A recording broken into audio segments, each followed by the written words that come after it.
Assalamualaikum warahmatullahi wabarakatuh, sahabat studi. Pada video kali ini saya ingin sharing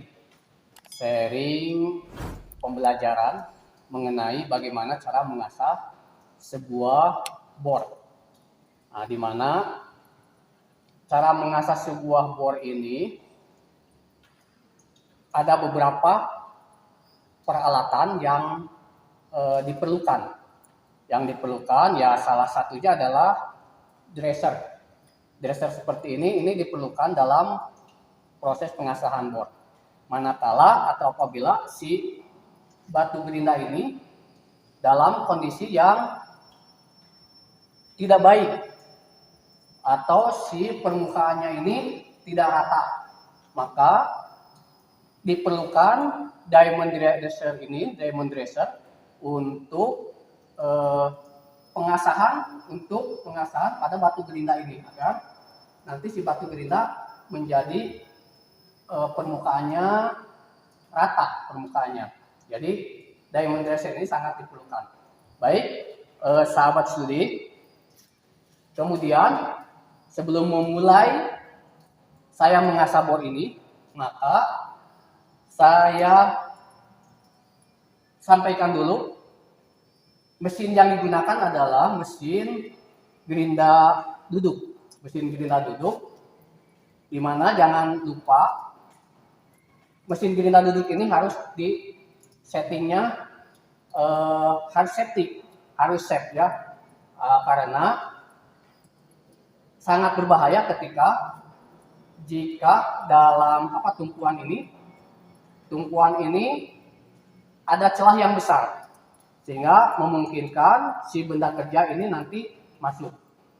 Oleh sebab itu, dalam jenis pengasahan apapun, diusahakan bahwa celah dari batu gerinda ini dengan tumpuan ini ya kurang lebih 2 mili lah ya, kurang lebih 2 mili, agar ketika terjadi sesuatu yang memang tidak diinginkan itu masih aman gitu ya. Baik, kalau kita lihat kontur atau permukaan dari batu gerinda ini, kita sedikit dresser agar nanti di dalam pengasahan si mata bor itu permukaan batu gerinda ini nanti rata. Saya akan coba ya dresser dulu. Saya akan coba dresser biar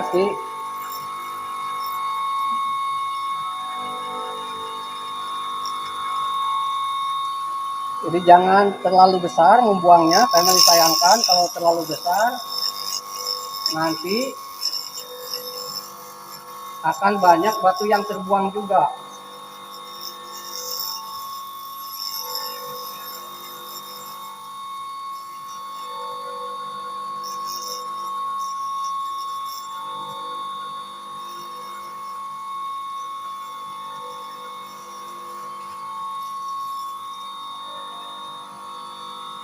Baik, si batu gerinda sudah kita dresser.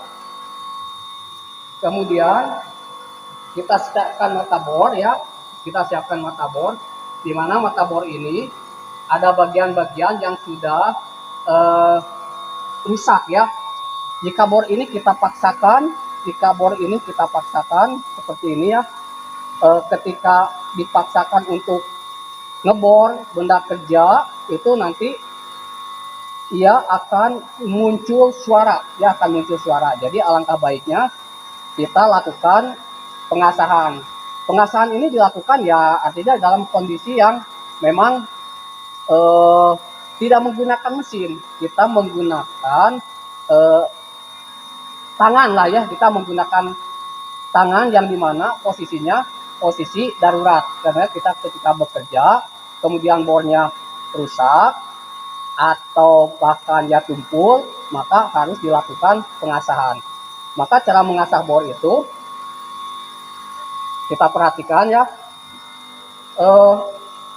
kita ikuti sudut dari mata bor yang sudah ada ya. Kita ikuti sudut mata bor yang sudah ada biar tidak terlalu banyak bor yang material bor yang dibuang ya, yang dibuang. Jadi diusahakan bahwa si pisau ini, si sudut sayap ini lurus ya, sudut sayapnya lurus, kemudian kita tempelkan sedikit ya, oke, kita tempelkan sedikit, kemudian tarik ke atas, oke, nah seperti ini. Nanti ini akan lama-lama kalau kita kikis akan rata ya. Nah, barusan kita sudah dilakukan ya 1 kali, oke, 2 kali. Kita beralih ke sudut yang satunya ya, kita beralih ke sudut yang satunya, oke, 1 kali, 2 kali.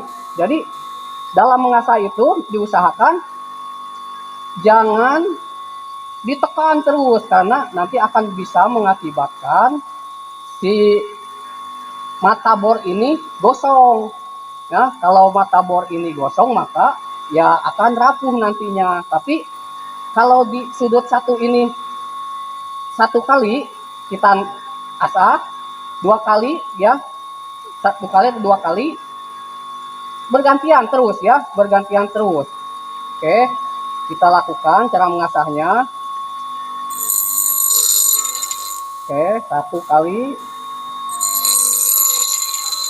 2 kali, oke,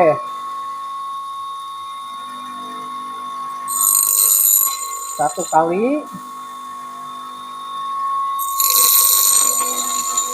2 kali, oke. Nah,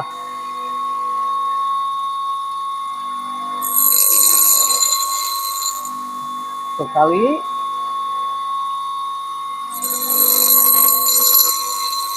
oke. Nah, ini seperti begini ya. Ini belum merata. Kalau kita mau meratakan sih boleh-boleh saja, tidak masalah. Tetapi pada dasarnya si bagian-bagian yang rompal ini ya sudah terasah ya, Nah, jadi biar si mata bor ini tidak banyak dibuang ya, Jadi jangan lupa juga si tangan harus safe ya, harus diperhatikan karena kita berhubungan dengan benda yang berputar ya. Harus perhatikan tangan kita jadi tumpuan juga ya, sebagai acuan juga.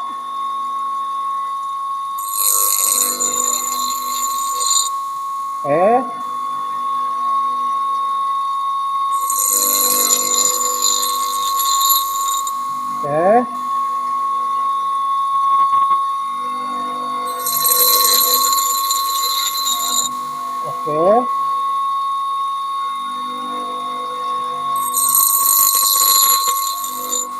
Oke.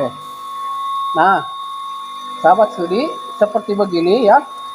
Ini tentunya sudah dapat atau bisa digunakan ya. Cara ngasahnya tadi bahwa si mata bor ini harus sejajar. Kemudian tempelkan sedikit saja agar kena. Kalau sudah ada gesekan, ada apinya ya, tarik ke atas ya, 1 kali. Kalau ini 1 kali, ini juga cukup 1 kali saja. Oke, tarik ke atas cukup 1 kali. Jadi 1 kali. Nah, jadi biar tidak banyak si mata bor yang terbuang dengan sia-sia atau percuma. Kalaupun ini ada bagian-bagian ini yang tidak terasah, semuanya tidak masalah ya, karena ini adalah sudut buang saja. Sedangkan sudut makannya adalah ada di bagian sini ya, sudut makannya. dengan bagian sini. Demikian sahabat studi cara mengasah sebuah yang dicontohkan, mengasah sebuah mata bor. Tentunya jenis atau ukuran mata bor apapun ya, dari ukuran terkecil sampai yang terbesar, pada dasarnya cara mengasah secara manual ya, dalam kondisi darurat, artinya ketika kita sedang bekerja kemudian ada trouble, si mata bornya rusak atau mata bornya ada patah, maka kita bisa dengan secara langsung memperbaikinya. Mudah-mudahan pembelajaran ini dapat memberikan informasi dan bermanfaat bagi rekan-rekan sahabat studi semuanya. Terima kasih. Saya mohon izin pamit. Jangan lupa like, komen, dan subscribe. Assalamualaikum warahmatullahi wabarakatuh.